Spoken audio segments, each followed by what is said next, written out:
junio en Santa Ponsa. Compra tus entradas en mallorca-championships.com. Patrocinado por la Agencia de Estrategia Turística de las Illes Balears y la Fundación Mallorca Turisma. Amigo emprendedor, Mercaoficina te ofrece un futuro más rentable. Alquila cuanto mobiliario necesites para tu oficina con sus ventajas fiscales, ya que alquilando puedes deducirte el gasto mes a mes. a la vez que reciclamos y cuidamos del planeta. Llámanos y estudiaremos tus necesidades a nivel nacional, siempre con los mejores precios. Mercaoficina, aciertos y ahorros. ¿Qué está esperando? Si te gusta el séptimo arte, Vivir de Cine es tu programa. Dirigido y producido desde Hollywood por José Ignacio Cuenca y presentado por María Ayer. Toda la actualidad del cine, estrenos, festivales y críticas, sin olvidar los clásicos. Los viernes a las 12 de la noche, Vivir de Cine, en Radio Intereconomía.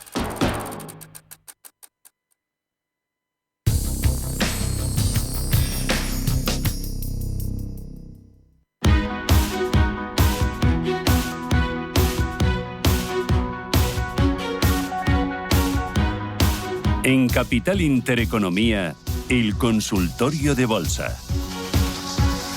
Continuamos con Pepe Baina, director de bolsasyfuturos.com. Dejábamos pendiente 4 valores más Valurec. Vale, vamos rapidito con ellos para que nos dé tiempo a alguna consulta más. Bankinter, Rheinmetall, posible entrada.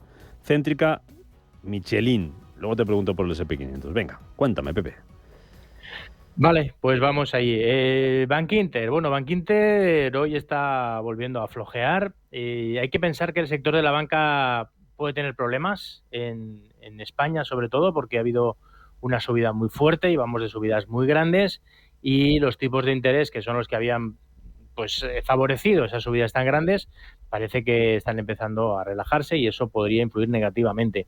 Hemos visto ya señales un tanto feas. Hemos visto ya caídas. De hecho, el caso de Bankinter vemos como ya empieza teniendo una sucesión de máximos y mínimos decrecientes, es decir, que nos ha dado ya una señal de peligro. Es verdad que si ahora hubiera superado esta zona de los 8, podría volver a retomar el camino alcista, pero no lo ha hecho, ¿no? Se ha acercado mucho y a partir de ahí hoy aparece vela negra. Bien, yo creo que es bastante probable que continúe con las caídas y podría ir a la zona de la media en la zona de 6,60. Yo creo que es un sector para andarse con muchísimo cuidado. Si se compra, poner stops cercanos, y yo ahora mismo estaría fuera en general del sector de la banca española. Y Rheinmetall. Si nos vamos a Rheinmetall, bueno, pues es uno de los valores que más ha subido, en efecto, armamentístico americano, y ahora cuidado porque ha dado una señal de peligro.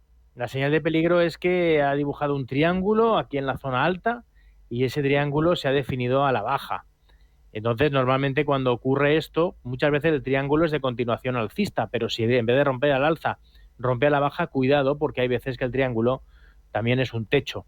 Entonces, es un valor que pregunta el oyente por si comprar, y yo le diría que solo en el caso de que subiera y superara este nivel desde el que ha empezado a caer en la zona de los 536, solo en ese caso se podría comprar Rheinmetall. Si no, yo estaría absolutamente fuera. Luego tenemos a Céntrica. Sí.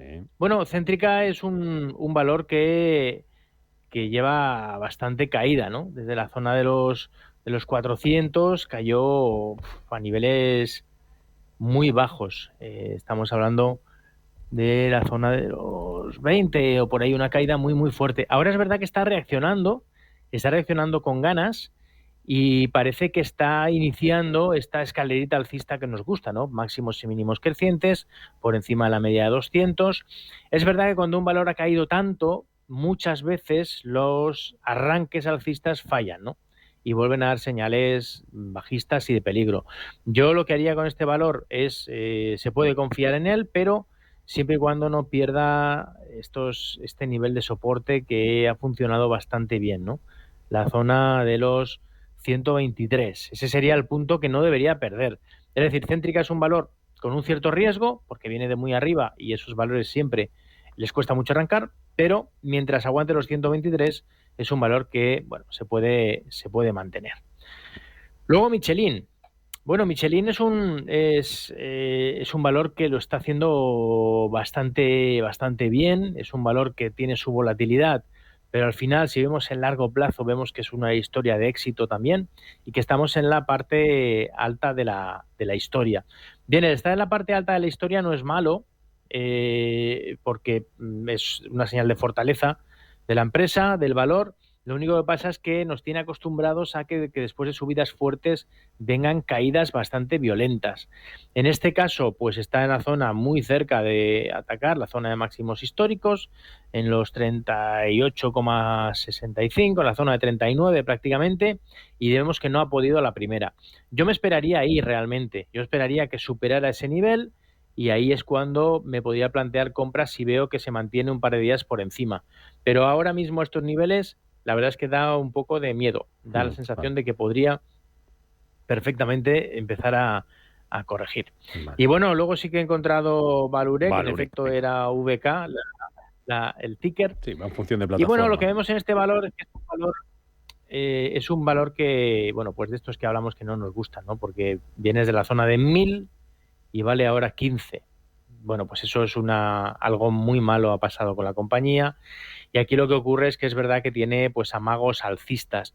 Este amago alcista es un poco diferente a los anteriores, ¿no? Porque ya sigue más o menos una tendencia alcista. Es decir, que dentro de este tipo de valores que no me gustan, este en concreto es de los que podríamos darle un pequeñito voto de confianza. ¿Por qué? Pues porque ha superado un nivel de resistencia que parece importante entre la zona de 4.30 y 4.90, se ha apoyado en él y desde aquí está por encima de la media de 200. Bueno, es un valor arriesgado, pero es un valor que si va bien se podría ganar mucho, pero muy arriesgado. Es un valor que ahora, perdiendo la zona de 14, yo me saldría radicalmente de él, claramente, y solamente apto para aquellos inversores, especuladores que busquen mucha adrenalina, vamos. Vale. El SP500, dime ¿Vamos algo. con el SP? SP, cuéntame, ¿dónde lo ves? Bueno, pues el SP es un índice muy alcista. Lo está haciendo muy bien. Aquí, desde que superó la zona de máximos que venían del año 2022, en la zona de los 4.815, pues no ha hecho más que hacerlo bien, ¿no? Se escapó con mucha fuerza, tuvo una pequeña corrección que ni siquiera llegó al soporte. A partir de aquí ha continuado subiendo, ha superado nuevos máximos en la zona de los 5.300 aproximadamente y desde ahí sigue subiendo. ¿Qué pasa? Que todos los valores tienen subidas y bajadas, ¿no? Entonces ahora venimos de un arranque desde la zona de 5.200 hasta la zona de 5.500 y es probable que desde aquí pues se tome un tiempo de descanso, una pequeña corrección, pero es un índice absolutamente alcista. Otra cosa es que estando como estamos en la época estival, que ahora también se tome una temporada de descanso, que sería un descanso sano de toda esta subida y se pase una época lateral de un par de meses, 3 meses, para de cara a fin de año volver a coger ese arranque, ¿no? Yo creo que es un índice para comprar en caídas, en correcciones. Es decir, comprar ahora después de subidas, pues nos podemos comer una corrección. Es mejor esperar a que tenga una pequeña caidita, que tenga un poco, y ahí sí que se le puede comprar tanto este como el Nasdaq, ¿no? Que tiene un dibujo muy parecido. Mírame Pepsi y Adidas. Pérdidas del 3% en ambas. Algo muy rapidito que no dé tiempo a escuchar un audio más. Adidas y Pepsi con un -3, pregunta Cosmin. Vamos con ellas. ADS, el ticker de Adidas, y PEP, el de Pepsi. Vale, pues Pepsi o PepsiCo es un valor pues bastante estable, ¿no? Del IBEX, de la bolsa americana, al igual que puede ser Coca-Cola. Y bueno, pues lo que pasa es que ahora últimamente pues está con ciertas dudas, parece que está en una consolidación larga. Lo normal es que acabe por continuar subiendo después de este gran movimiento lateral que está desarrollando, ¿no? en esta zona de aquí. Ahora tiene un lateral amplio. Podría seguir en este lateral bastante tiempo. El oyente dice que está con pérdidas del 3%. Bueno, es posible que le dé la posibilidad de estar con más 3% pronto. En ese caso yo me saldría y esperaría pues a buscar otro valor o un valor o que vuelva a tener otra caída, ¿no? Es un valor que puede seguir en este rango amplio bastante tiempo. De momento es un valor que no tiene demasiado interés hasta que supere máximos históricos, ¿no? Y en el caso de Adidas, pues bueno, es un valor que lo está haciendo muy bien últimamente. Lo que pasa es que ahora pues está con ciertas dudas, ¿no? En esta zona después de un buen movimiento al alza. El oyente dice que está con unas pérdidas del 3%, lo que quiere decir es que ha comprado después de subidas más o menos fuertes. Bueno, ahora está empezando a dar señales de debilidad porque ha perdido esta zona de soportes, ¿no? Estamos hablando de un rango más o menos lateral entre los máximos de los 233 y los mínimos de los 220. Ahora ha perdido esos 220, lo está intentando recuperar. Bueno, yo si ahora perdiera por los mínimos de esta vela blanca, que es la que intenta recuperar, en la zona de 214, yo me saldría. Y por arriba solamente estaría caso de que superara los 234. Es decir, que si ahora le da también la posibilidad de salirse sin pérdidas o ganando algo, también es un valor que me saldría y esperaría. Vale. Dime en qué valores estás fijándote ahora mismo, Pepe, que sean de cara a la temporada estival, de cara a verano. Bueno, una oportunidad a tener en cuenta. Vale, pues bueno, yo me estoy fijando en valores que están fuertes, ¿no? Que lo están haciendo bien, que no decaen mucho, ¿no? El caso de Telefónica es un valor interesante porque, bueno, pues hay muchísimo interés entre las instituciones. Me gusta cómo está haciendo, creo que se puede comprar en caídas y ahora ha caído, ¿no? Entonces podría ser un valor que lo hiciera bien. Inditex, por ejemplo, está muy fuerte, creo que lo puede hacer muy bien. Estos valores que están en máximos históricos siempre hay que poner un stop, pero podría continuar haciéndolo bien. Un valor un tanto arriesgado quizá, pero que tiene mucho potencial, sería Celnex. Celnex es un valor que está en una zona cerca del por debajo al 50% de los máximos históricos que tiene. Es un valor de largo alcista, es un valor que le puede venir a sentar muy bien las bajadas de tipos de interés y que ya ha dado ciertas señales positivas, ¿no? Como esta vuelta nube que hizo, sí. A partir de ahí corrigió, parece que quiere empezar a hacerlo bien. Bueno, podría ser una buena opción, ¿no? Sobre todo comprar en caídas como ahora, ¿no? Que ha tenido este movimiento a la baja. Y luego quizá también, pues bueno, podríamos hablar del tema del turismo, ¿no? Yo creo que IAG en algún momento nos va a dar una sorpresa muy positiva. Creo que es un valor que ya le están dando muy buenas recomendaciones por todos los lados, que la empresa está empezando a funcionar muy bien, que ha aguantado muy bien la zona de soporte entre 1,95 y 2, y aquí parece que todo esto puede ser una consolidación para empezar a arrancar por fin después de la gran caída de la pandemia, que es de los valores que no ha recuperado. ¿A Nvidia llegamos o vamos tarde? Nvidia, bueno, pues Nvidia es un valor muy interesante porque seguramente lo haga bien, ¿no? Seguramente continúe haciéndolo bien, pero va a tener movimientos de muchísima volatilidad. Si vemos la vela de ayer, es una vela de preocupación, ¿no? Preocupa una vela como esta después de tanta subida, con incremento de volumen, vela negra. Creo que es un valor que puede ser una burbuja, porque, bueno, pues como tantas otras que hemos tenido en la historia, creo que es un valor que podría hacer alguna barbaridad más fuerte todavía y que en algún momento dejará enganchados a muchísimos inversores, ¿no? Entonces creo que es un valor absolutamente necesario de poner un stop siempre. ¿Dónde? Por debajo de la sucesión de máximos y mínimos crecientes. Ahora mismo el stop sería, por decir, para que tengamos una idea, alejado en la zona de 116. Pero si tuviera caídas más o menos fuertes ahora mismo, se podría comprar o cuando vemos que reaccione con ese stop y a partir de ahí pues dejar esa sucesión de máximos y mínimos crecientes. Creo que va a seguir haciéndolo bien, creo que va a seguir dando alegrías, pero cuidado porque en algún momento dará muchas penas también este valor. Pepe Baina, director de bolsasyfuturos.com, gracias por acompañarnos en este consultorio de bolsa. A cerrar la semana, cuídate mucho. Igualmente, un placer. Hasta pronto. 10:21, no se vayan, que vamos a hablar de dos de las noticias de la mañana. La decisión del gobierno de bajar el IVA al aceite y de la visita de Milei a España. ¿Sabes qué es neofunding inmobiliario? Es invertir en WeCity.com en activos inmobiliarios. Es invertir en préstamos con garantía hipotecaria a partir del 10% anual y desde 6 meses. Es diversificar con transparencia y seguridad en Madrid, Costa del Sol, Levante y Baleares. Regístrate hoy en WeCity.com con el código Intereconomía y recibe una bonificación para tu primera inversión. En la Universidad de Valladolid creamos futuro desde el siglo XIII, con 24 facultades, 70 titulaciones, 180 grupos de investigación, con un servicio de relaciones internacionales de referencia en contacto con más de 2.000 empresas y fomentando el emprendimiento. La Universidad de Valladolid te lo pone al alcance. Atrapa tu futuro. Estudia en la UVA. Bontobel Asset Management. Calidad suiza con el objetivo de obtener rendimientos superiores a largo plazo. En Bontobel Asset Management siempre estamos a la vanguardia de las inversiones activas en bonos y acciones. Para más información, entre en nuestra página web bontobel.com/am. Bontobel Asset Management, su especialista global en fondos de inversión. Llega un momento en la vida en el que dejas de hacer lo que deberías para empezar a ser tú. Es entonces cuando empiezas a elegir. Alegría de vivir cuando estás cerca de mí. El Pozo 1954. Elige lo que te emociona.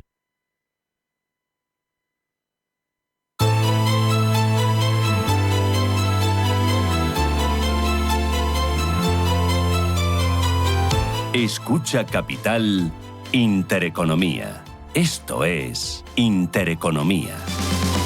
10:23 minutos de la mañana, se lo contábamos esta mañana. El Consejo de Ministros del próximo martes va a aprobar la supresión del IVA, del impuesto sobre el valor añadido al aceite de oliva, a partir del próximo 1 de julio, después de que este producto se haya encarecido más de un 60% en un año y desde el año 2021 sume una revalorización, una subida de precio de casi el 200%, producto del aceite de oliva que va a pasar además a formar parte de los conocidos como productos de primera necesidad, como el pan, como la fruta, como los huevos o como las verduras. Primitivo Fernández es el presidente de ANIERAC, la Asociación Nacional de Industriales, Envasadores y Refinadores de Aceites Comestibles. Señor Fernández, ¿qué tal? Muy buenos días. Muy buenos días. Una puntualización. Soy el director, el presidente es don Gonzalo Guillén. Pues le pongo cargo de director, no se nos enfade. Primitivo, ¿cómo valoran desde ANIERAC esta decisión? Pues estamos muy contentos, es una buena noticia y yo, sobre todo, pongo el acento en que es una buena noticia para los consumidores españoles. Esta reducción del IVA la veníamos reclamando, llevábamos mucho tiempo y antes de que se produjeran estas situaciones excepcionales de reducción puntual, llevábamos mucho tiempo planteando la conveniencia que en España, como en otros países productores, el aceite de oliva estuviera dentro del grupo de los superreducidos. En esto último año y medio, es verdad que todas estas cosas que han surgido con la sequía, las guerras de Rusia y Ucrania y las cuestiones de Oriente Medio justificaron ese paquete de medidas económicas y sociales donde se incluyó esta reducción del IVA en este momento, pero es una reducción temporal. La buena noticia es que lo que hoy han anunciado, y espero que se apruebe definitivamente en el Consejo de Ministros, es que el aceite o los aceites de oliva pasarían ya como en una situación estable y permanente dentro del grupo de los alimentos básicos, con el IVA súper reducido. Llega un poco tarde, ¿eh? Sí, dígame, llega un poco tarde. Bueno, quizás sí llega un poco tarde. En cualquier caso, siempre que sea una buena noticia es bienvenida. Vale. ¿Qué impacto consideran que puede tener desde ANIERAC esta decisión de, primero, quitar el IVA a partir del 1 de julio, 0%? ¿Cómo se puede notar en el consumo? ¿Se va a notar de alguna manera o no? Bueno, pues confiamos en que se note, sin ninguna duda. Vamos a ver, la situación que estamos atravesando en los últimos meses y un par de años quizá, es que el gasto de los hogares en alimentos se está reduciendo, porque ha habido un encarecimiento general de muchos alimentos. Y dentro de eso, usted lo decía al principio, de los aceites de oliva. Bien, hemos tenido una situación muy especial temporalmente con esta reducción del IVA que ha aminorado el incremento de precios que tenía el aceite de oliva para el consumidor. Pero el incremento de precios, ustedes lo saben muy bien, se debe exclusivamente a que hemos atravesado 2 campañas con unas condiciones climáticas adversas para todos los cultivos, pero especialmente para el aceite de oliva, y nuestras disponibilidades, y también las de la cuenca del Mediterráneo, han sido mucho menores. ¿Eso en qué se ha traducido? En un aumento de precios. Nunca habíamos visto estos precios al consumo en España, y ese aumento de precios en una medida ligera, pero que servía un poco como gesto, se ha visto reducida con esa aplicación temporal del IVA. No ha sido una medida en absoluto definitiva, porque los precios han seguido altos, porque los precios en origen estaban altos y por tanto los precios al consumo no podían. Hemos hecho un esfuerzo en la industria y en la distribución para hacer lo menos posible en el tratado de los precios en origen al consumidor. Pero aún así los precios somos conscientes de que han sido altos y que eso nos ha hecho perder consumo, de una manera sensible. Consumo y exportación. Esa caída del consumo, esa subida de los precios, esa presión en márgenes, ¿cómo ha afectado a la industria? ¿Cómo está? Bueno, pues mire, aguantando el temporal e intentando salir. Tenemos una buena noticia en este momento, y es que esta primavera, el año hidrológico, por hacerlo más amplio, ha sido hasta aquí un buen año. Tenemos agua para los secanos de una manera aceptable. Parece que para los regadíos están aseguradas también las dotaciones de riego, y si las condiciones climáticas siguen siendo favorables y llegamos a un otoño donde tengamos una normalidad en cuanto a precipitaciones y en el verano también a temperaturas, pues llegaremos al mes de octubre, que es cuando comienza oficialmente la cosecha, con una buena situación. Eso sin que podamos cuantificar nada en este momento, porque sabemos que lo que está al aire libre nunca sabemos muy bien cómo va a evolucionar, pero la situación que hoy tenemos, la buena noticia, es que aparentemente volveremos a tener una cosecha que estará probablemente en torno a la media. No sabemos si por debajo o por encima de la media. Y eso, sin ninguna duda, se va a ver reflejado en la situación de precios. Pero en todo esto lo que pretendemos es que lleguemos al consumidor hoy, y cuando llegue la nueva cosecha, en las mejores condiciones posibles. Y esta noticia de un IVA... Sí, dígame. No, digo que iba a hacer la última por ahí precisamente para terminar, por donde empezamos al principio, esta noticia, esa supresión del IVA 0% a partir del 1 de julio. Lo que entendemos es que se va a traducir en una rebaja de precios. Confiamos y esperamos que nadie nos va a hacer la trampa, vamos a quitar el IVA, pero el precio va a seguir igual. Sin ninguna duda se tiene que notar, pero piense usted que estamos hablando de una reducción del 5 al 0%, es decir, que se notará en la proporción correspondiente a esa reducción. Claro. Don Primitivo Fernández, director, ahora sí que se lo digo bien, de ANIRAC. Gracias por valorar con nosotros aquí en Radio Intereconomía, casi nada más conocida esa noticia, a primera hora de esta mañana, esa decisión que va a aprobar el Consejo de Ministros el próximo martes. Señor Fernández, gracias por acompañarnos, como siempre un placer. Muchas gracias, un placer para mí también.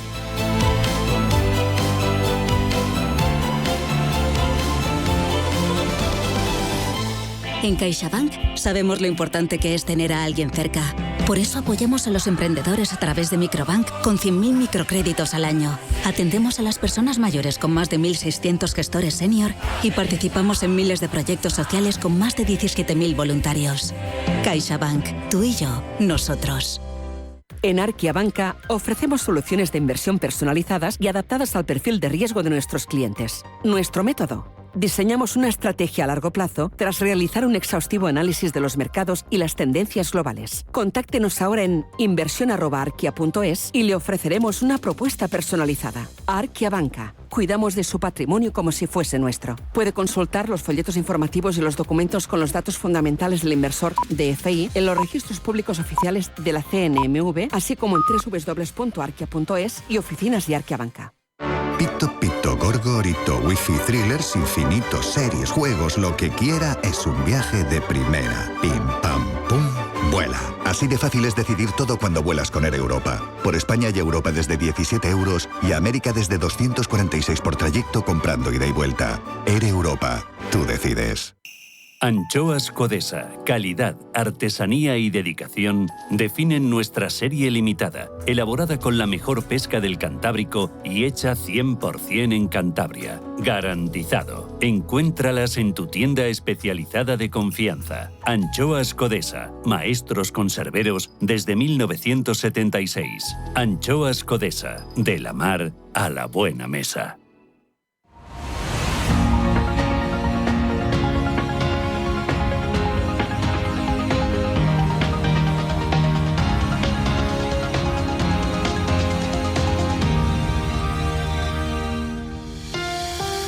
Intereconomía.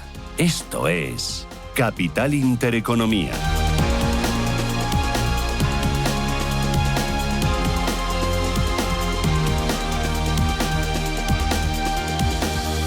Les propongo un libro, les presento un libro que va sobre empresarios, escrito por un empresario, y no sé si solo para empresarios. Ahora os vamos a preguntar a nuestro invitado, al autor de este libro. Así se llama el libro, Empresarios, relatos de lucha, logros y emociones. Lo ha escrito Antonio Bonet, que entre otras cosas ha sido fundador, ha sido presidente de varias empresas, ha sido miembro de consejo de administración, que ha ocupado puestos directivos en varias multinacionales, ha estado también en el sector público, ha sido consejero comercial de España en China. Actualmente es el presidente del Club de Exportadores e Inversores Españoles, es también vicepresidente de la European Federation of Trading Houses, es vocal de varios centros de pensamiento económico y del Consejo Estratégico del ICEX, asesora a pymes, de ingeniería, de recursos humanos, tecnología, y es contertulio de esta casa, contertulio de este programa. Y ha escrito este libro. Don Antonio Bonet, ¿qué tal? Bienvenido, muy buenos días.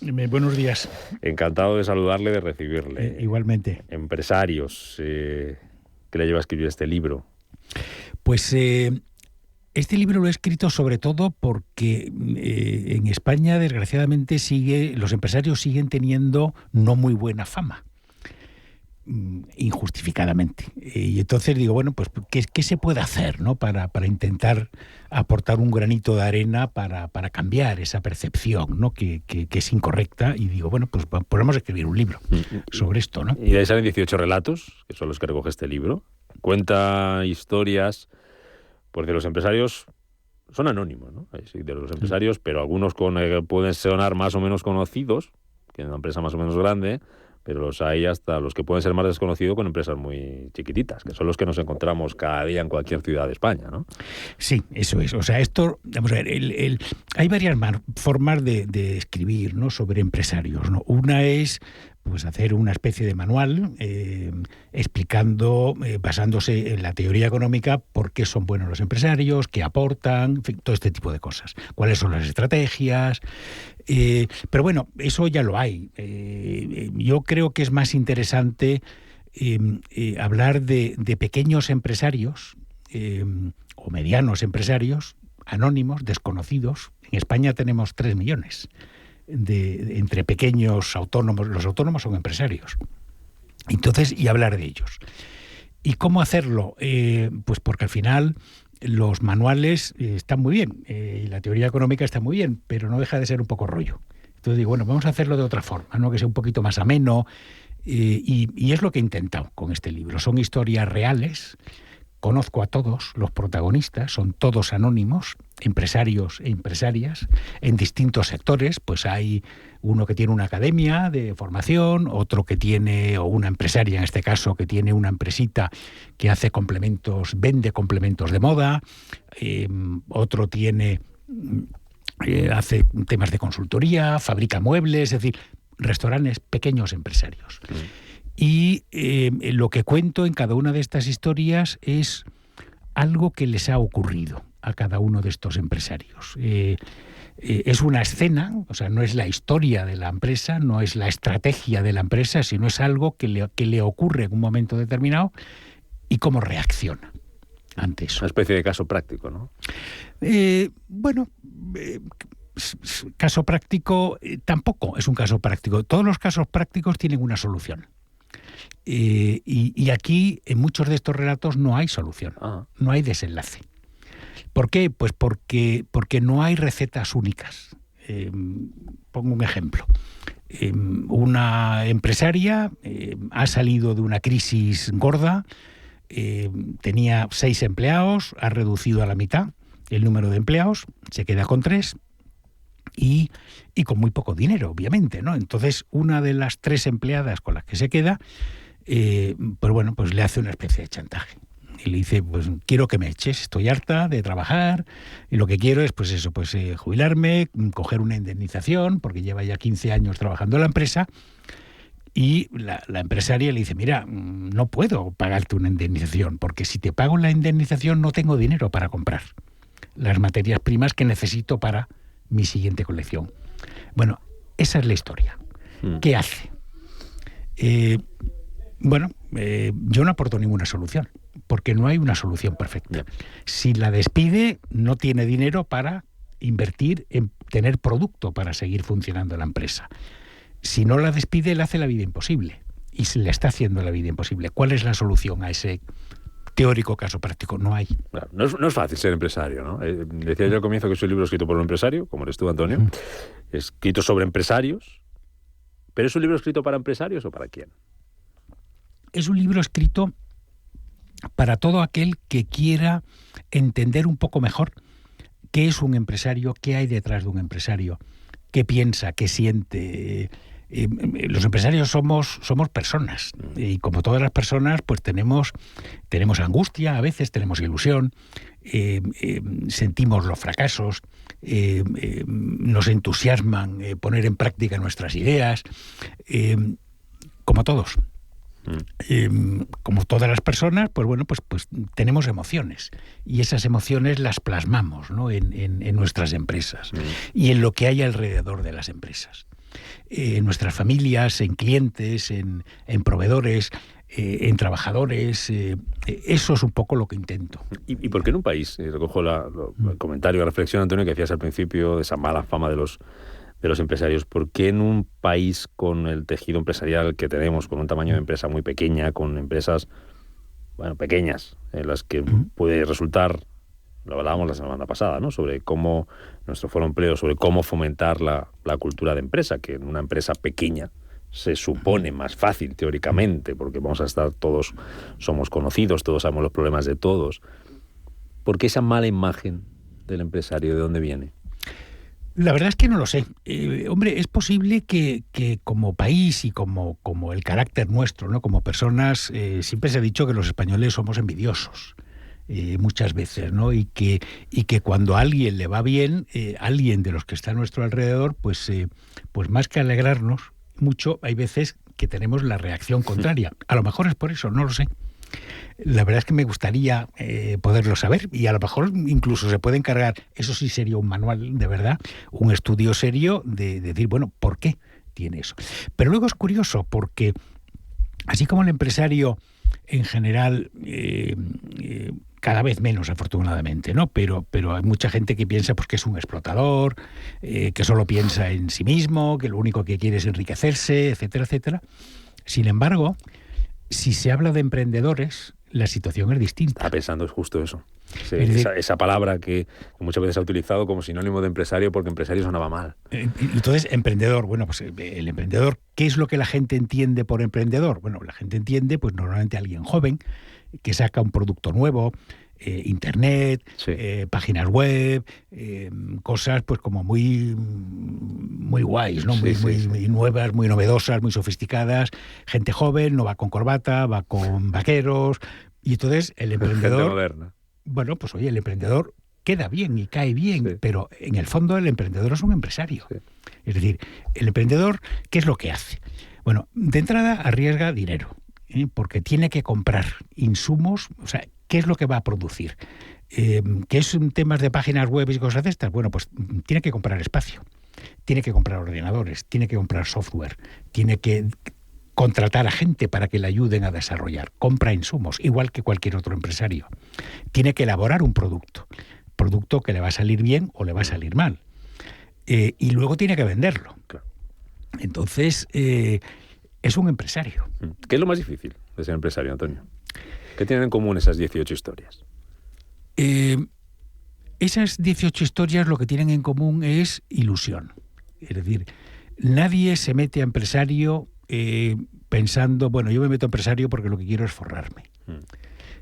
No, para eso hay otras formas. Ha sido más al contrario en los últimos años, y ahora perdona que te corte, ha sido más en los últimos años, tiempos de crisis, los que nadie se metía a empresario o a emprendedor pensando que se iba a forrar, sino porque no le quedaba otro remedio. Sí, efectivamente. Ha sido al contrario, ¿no? Efectivamente. Y luego, es decir, porque no le quedaba otro remedio, no había trabajo en épocas de crisis, o también porque tenían un proyecto, querían hacer algo, querían desarrollar algo, y el mercado laboral no se lo ofrecía.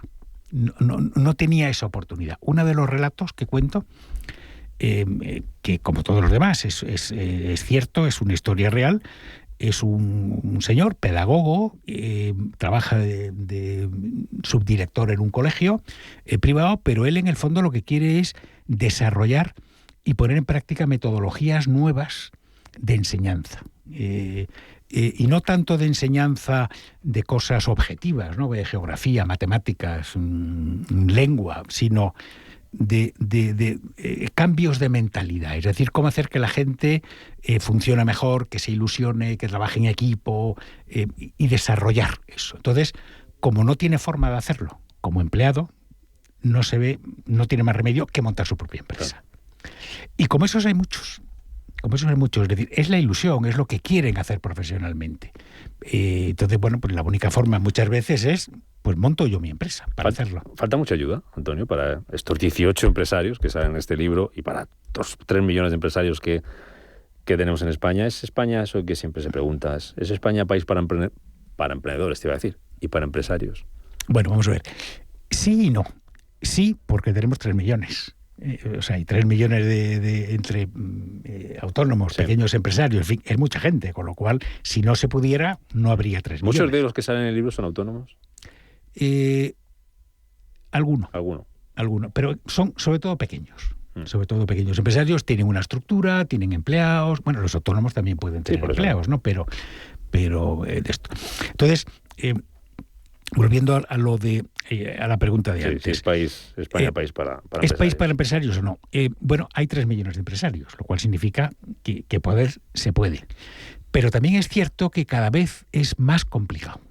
Ser empresario, hay cada vez más regulación, hay cada vez más trabas, hay cada vez más burocracia, más obligaciones, y en donde, bueno, se le hace, es decir, un empresario hoy, depende del sector, pero un empresario pequeño hoy, a lo que se debería dedicar es a sacar adelante su producto, es decir, a fabricarlo o a producirlo y dedicar toda su energía a eso y a venderlo.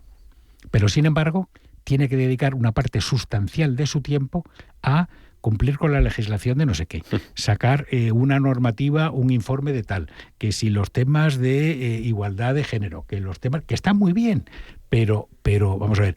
Consume mucha energía y mucho tiempo. Consume mucha energía, consume mucho tiempo, que sería mucho más productivo para todos, para el país, para la empresa, para todos, si lo dedicara a producir lo que tiene que producir y a vender lo que tiene que vender. Entre tormentas y éxitos, el título de este libro, de este empresario, Relatos de lucha, logros y emociones. ¿Hay más tormentas que éxitos? Se conocen más los éxitos que las tormentas. En general, cuando a alguien le va bien, monta una empresita, no le va mal, en fin. Bueno, eso se suele conocer. Se cuenta lo bueno, ¿no? Se cuenta lo bueno. Esto es cuando tienes niños. Nadie te cuenta lo malo, ¿no? Sí. Y claro, lo que ocurre es que al que le va mal, bueno, pues normalmente no se cuenta, no se dice. Y luego además tenemos en España... Porque no toleramos el fracaso, perdóname, Antonio, que te corto.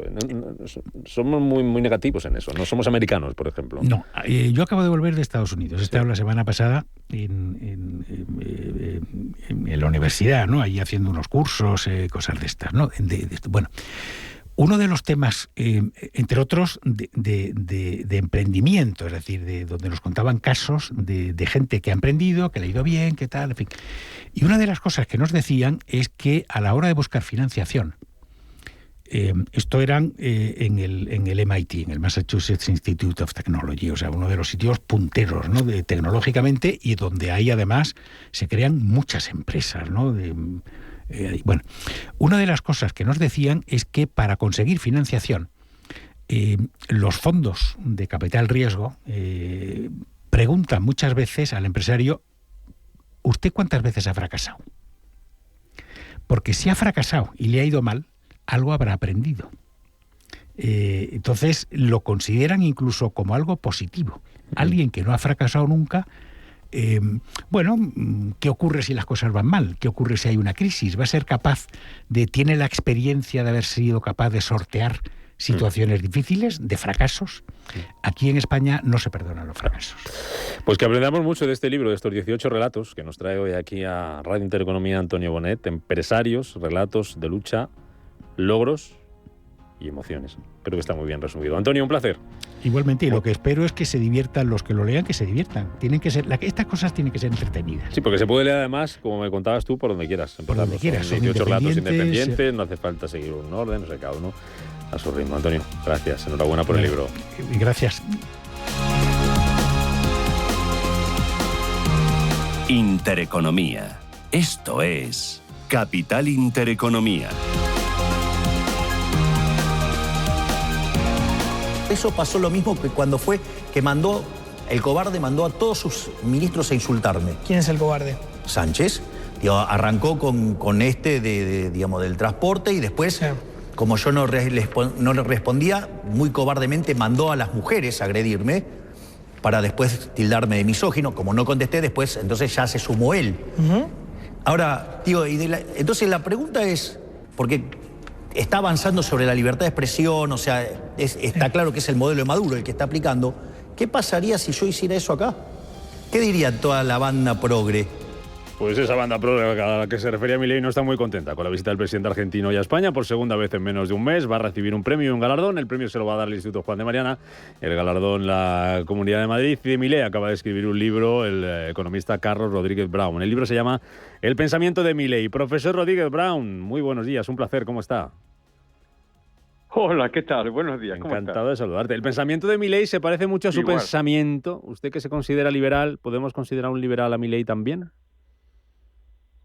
Pues mira, una de las cosas que hago en el libro es procurar no precipitarme a adjudicar etiquetas a la gente, ¿no? Ajá. Porque esto de decir si uno es más o menos liberal, yo lo que doy por supuesto es que se entiende que es un liberal en el sentido de que apoya la limitación del poder político.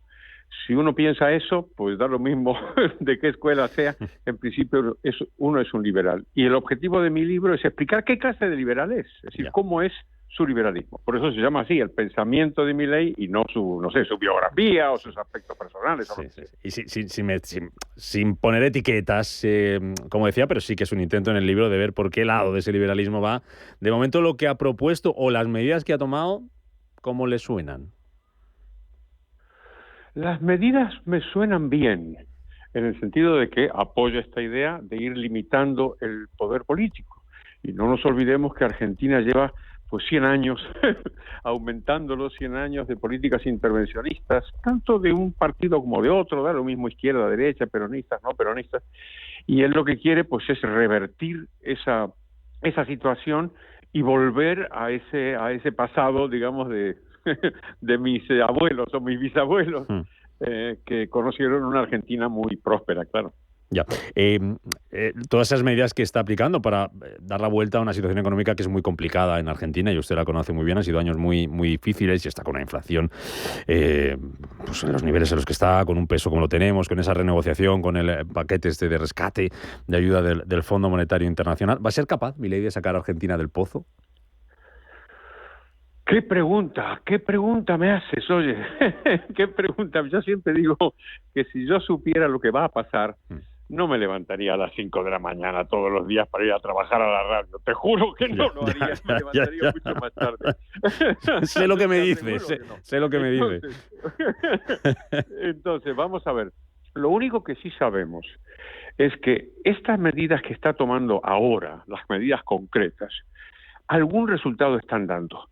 Y en la revista The Economist, que sale hoy, la que está hoy en los kioscos, tiene un reportaje sobre eso. Y dice, las medidas que ha tomado económicamente, pues parece que están dando resultados. Y así parece, puesto que la inflación altísima, como tú comentabas, pues se ha ido moderando. Hay algunas medidas desregulatorias que han sido muy buenas. Por ejemplo, ha liberalizado los alquileres. La Argentina tenía una legislación de alquileres tan mala que era como, yo creo que era peor que la de Ada Colau en Barcelona. Entonces, obviamente no había pisos de alquiler, todo era un desastre. Oye, lo ha liberalizado y ha pasado lo que decimos los economistas, y es que ha habido una salida de pisos en alquiler a unos precios relativamente moderados. No. O sea que algunas señales van saliendo bien. Ahora, la pregunta tuya es, ¿va a aguantar? ¿Lo va a poder hacer? Fíjate, en el libro yo digo que una clave de todo esto es la paciencia. Es la paciencia del pueblo argentino, que lo está pasando muy mal, pero ¿cuánta paciencia va a tener? ¿Tú lo sabes? Ya. Hace unos meses, profesor, le hubiera preguntado a usted si haría falta un perfil como el de Milei en España. Hoy le amplío la pregunta. Y visto lo que estamos viendo en Europa, con la situación que tenemos económica, con algunos países en déficit excesivo, ya no solamente el nuestro, que nos han sacado de aquella manera, pero Francia, Italia siguen ahí, harían falta más perfiles Milei en Europa, que vinieran aquí con las tijeras no, con el motosierra, como dijo él. Pues vamos a ver. No soy yo el que tengo que decir lo que hace falta, ¿no? Es la ciudadanía europea, son los pueblos de Europa los que tienen que decir. Alguna pista han dado, ¿eh? Y a mí me da la sensación... Alguna pista han dado. A mí me da... Esto es lo que yo te voy diciendo. Quiero decir, dentro de la confusión, que la realidad siempre es una confusión, a mí me da la sensación de que algunas señales tenemos de que Europa igual puede caminar en una dirección liberal. Por ejemplo, yo creo que está sucediendo esto, que los políticos que suben los impuestos tienden a perder las elecciones. Los políticos que se presentan a las nuevas elecciones tienden a tener un mensaje de moderación fiscal. Lo estamos viendo ahora mismo en el Reino Unido, donde tanto los Tories como los laboristas prometen bajar los impuestos. Oye, igual hay un aroma que se respira en Europa que igual va por ahí, pero vamos, no lo sé. Ya. El choque con el gobierno, y termino por ahí, ¿cuánto de sobreactuación tiene? Con el gobierno español, digo, porque no sé si es algo que les viene más o menos bien a ambos.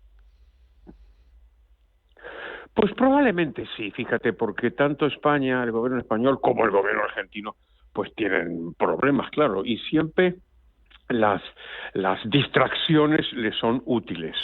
Entonces sí, puede haber un poco de sobreactuación. Me encanta lo de distracciones. Me encanta el calificativo distracciones. Es que yo creo que operan como distracciones. Pero yo te cuento una cosa desde el fondo de mi corazón como hispano argentino que soy, ¿no? De verdad, hemos retirado los españoles nuestra embajadora en Buenos Aires. Ya. Después de 200 años de relaciones diplomáticas pacíficas en el país que tiene más españoles del planeta, aparte de España, y que tiene unas relaciones de amistad y cariño que son centenarias. Oye, con las cosas de comer mejor no jugar, ¿no te parece?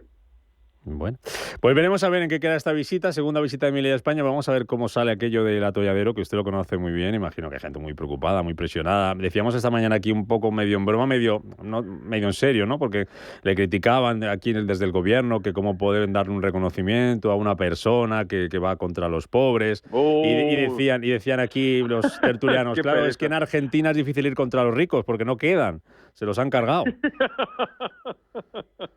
Pues sí, efectivamente. Pero bueno, recordemos una cosa. Milei le pone muy nervioso a la izquierda, muy nervioso.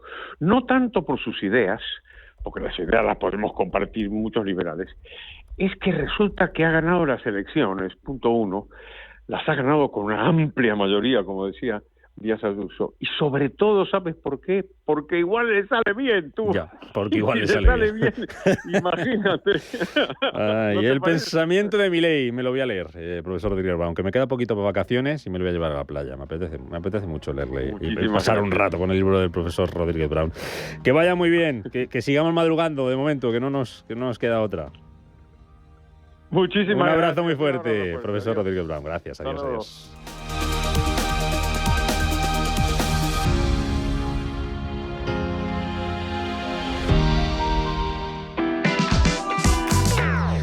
Hasta el 27 de junio llegan al Corte Inglés los descuentos top, una selección muy top de tus marcas favoritas con hasta un 40% de descuento. Una oportunidad única para hacerte con ellas a precios muy top. Con descuentos top llega el momento que estabas esperando para practicar tus deportes favoritos con hasta un 40% de descuento en las mejores marcas. Hazte con prendas deportivas a un precio inmejorable como Adidas, Under Armour o Nike. Y si quieres darle un nuevo aire a tu hogar, aprovecha descuentos top para conseguir todo lo que necesitas para renovarlo, con precios increíbles en marcas como Bra, WMF, Arcos, Swellywing y en juegos de fundas nórdicas y juegos de toalla de 5 piezas de la marca El Corte Inglés. Recuerda, solo hasta el 27 de junio lo que antes era top, ahora es más top, con descuentos top en las mejores marcas, en tienda, en la web y también en la app del Corte Inglés. El Pozo es la marca más presente en los hogares españoles por 9º año consecutivo. La marca El Pozo vuelve a ser por 9º año consecutivo la más presente en los hogares españoles, según recoge el ranking Brand Footprint, elaborado por la consultora Kantar Worldpanel, el mayor estudio de marcas de gran consumo basado en compras reales durante el año pasado. Las soluciones de alimentación del Pozo son adquiridas por el 71,1% de los hogares españoles, es decir, es la que más entra en las casas de nuestro país. La compañía de alimentación española está por delante de Coca-Cola en su presencia en los hogares y ha logrado 105,20 millones de contactos con el gran consumidor y una frecuencia de compra del 7,6. Además, El Pozo es la marca de gran consumo número 1 en las comunidades autónomas de Extremadura, Castilla-La Mancha, Canarias, Murcia, Andalucía, Navarra y La Rioja. El estudio Brand Footprint 2024 identifica las 50 marcas de gran consumo que más veces se compran en España.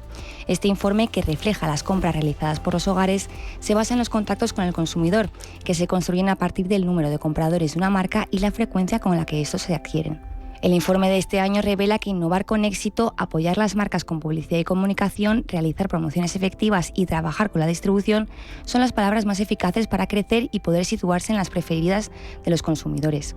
El Pozo Alimentación cumple este año 70 años de historia, impulsada por los valores que la vieron nacer y comprometida con un modelo empresarial coherente y respetuoso con sus grupos de interés para lograr un desarrollo plenamente sostenible, creando valor y compartiéndolo con consumidores, clientes, empleados, proveedores, sociedad en general e inversores.